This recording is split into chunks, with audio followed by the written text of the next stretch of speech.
Welcome. Thanks for joining me. So you're interested in Yin. I'm going to give you a little intro into Yin.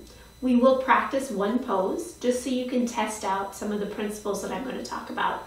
That's going to leave you feeling a little bit more comfortable to maybe try a longer Yin sequence or maybe a full Yin class.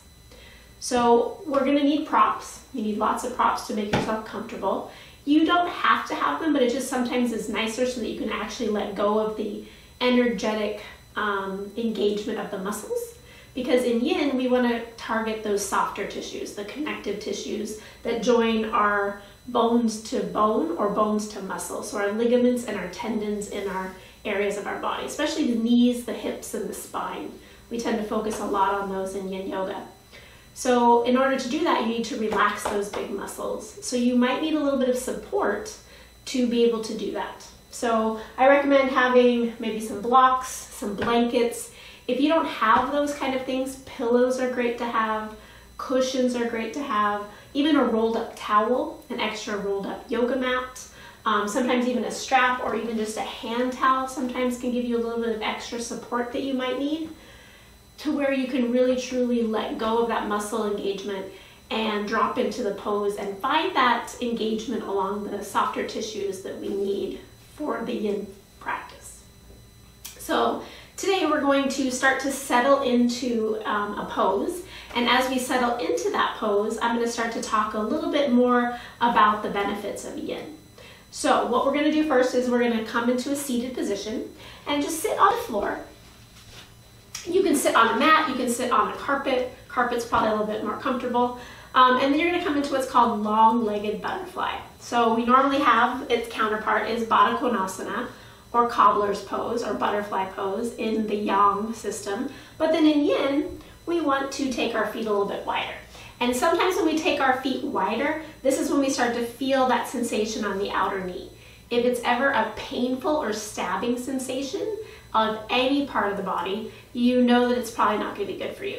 If it's a little bit of a discomfort or you feel like it's kind of doing a little bit of tension or compression without pain, that's a good sign. It's not a problem. That's kind of what we're going for in Yin Yoga. And I'll explain that a little bit more in detail. So as you start to settle in, because Yin poses are more still, you might tend to be a little bit more cold in your practice. So you might want to wear a little bit more layers or have layers nearby. I always have socks on, and these socks are from my wonderful friend Tracy that I played softball with. Thank you. And she's given me these, and I like to wear these. They're nice and comfortable for my feet. My feet do tend to get cold. You might find the same. So you're going to have some props around, and just notice where you're sitting. If you're sitting and you're kind of slouching back already and you can't sit in this pose, you might want to do it up against a wall so that your spine is lifted. Or you might want to tuck your pelvis up onto some blocks or a bolster or a cushion, just so that you can tilt forward, because we want gravity to take over in our upper body to be able to eventually fold forward. So you're going to find your comfortable spot, right? You're going to find that. And we're going to kind of just play with the first principle of Yin Yoga, which is finding your edge. So talking about the edge of your stretch, right? So if we think about it, draw those feet in for a moment, and then fold forward as far as you can, really getting the stretch, really engaging those muscles, right? If you had to hold that pose for 3, 4, 5 minutes, could you sustain it? No. And you might cause injury because you're going too far, too hard, too fast, right? And then you're engaging muscles that you don't want to. You want to try and soften there. So that's one extreme. So then take those legs out again and then just kind of sit there. Are you really feeling anything? Not really. So you want to kind of go to the edge, almost like a good analogy that my teacher Bernie Clark mentioned is you go to your edge, you kind of go to the edge of a cliff, you kind of look over, and then you take a step back, right? A place that you can settle in, because we're going to be here for time. So don't really worry about getting there quite yet. But just kind of play with that. See where is too far and you probably couldn't hold it and you'd have to fidget and move around. And where's a place where you can just come into and find your edge.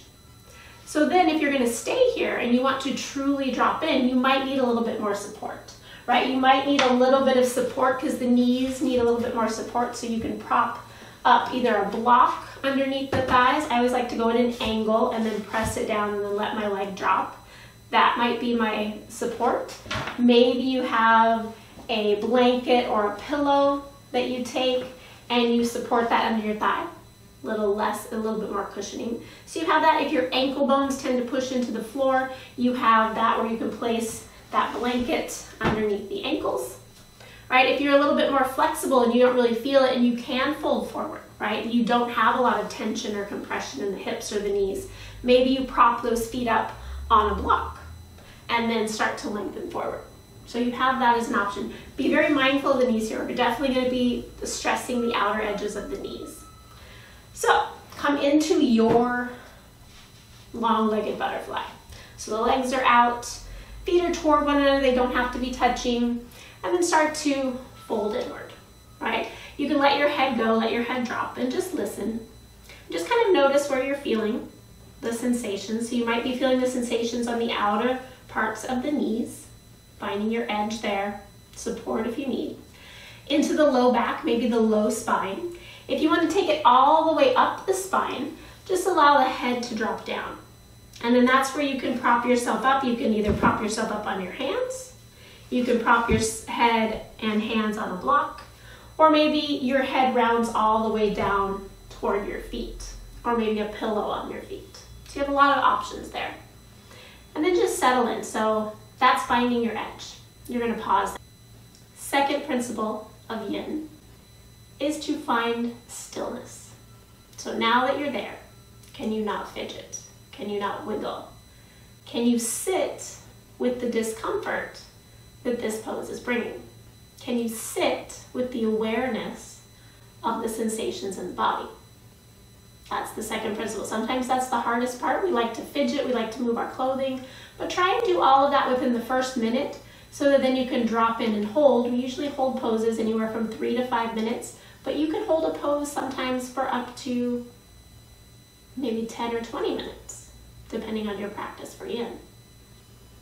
So once you're there, you're finding that stillness. That stillness of the body allows for your breath to slow down, which allows then maybe for your mind to slow down. And just notice.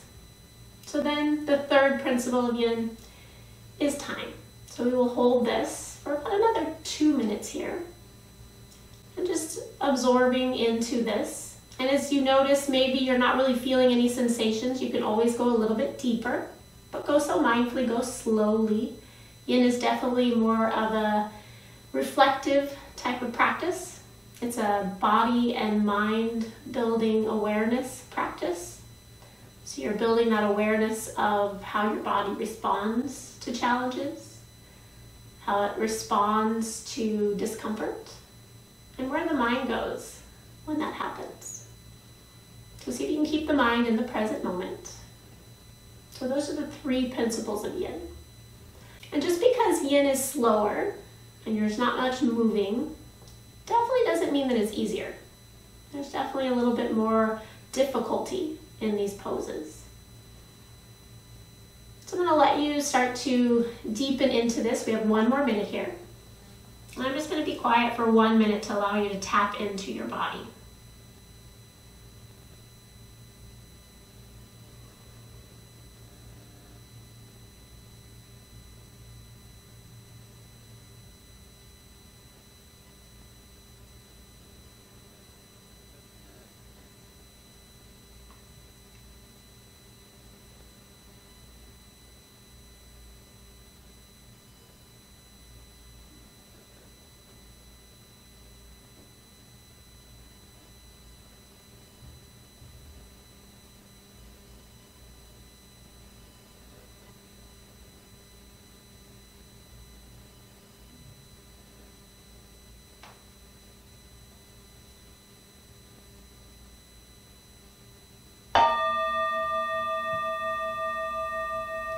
Take a full inhale here. And let it go. Very slowly start to roll yourself all the way back up. Very slowly help with those hands, draw the knees up. Take those legs out in front of you and just pause there. Just pause. So this is called the rebound of the pose. So see if you can actually notice any energy flowing through the legs, through the hips, into the feet. Just close your eyes for a moment and just notice that. See if you can feel any energy start to flow through you. Maybe some blockages have been released and you have that energy flow.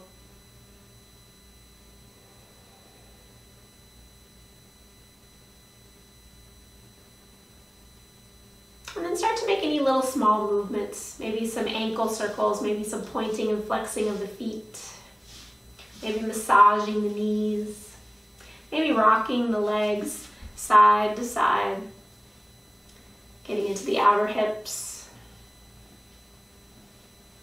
and maybe hugging those knees in, rounding in. And because we did fold forward, maybe you bring your hands back behind you, and then you lift those hips just for a moment, opening the front body. And if that's too much to lift the hips, maybe just cross the ankles and lean back into the hands, opening up the chest. And then just pausing there, coming up to seated. So thanks for joining me for this little intro to Yin Yoga. Hopefully you have a better understanding of the 3 principles of Yin that we're going to try to achieve in each of the practices. And if you'd like, there's going to be a video linked here to where you can go and try a shorter practice, and then eventually that link will lead you into some longer videos in my Yin playlist on my YouTube channel. Thank you very much for taking this journey with me. Drink lots of water, eat your veggies, and wear some sunblock. We'll see you next time. Namaste.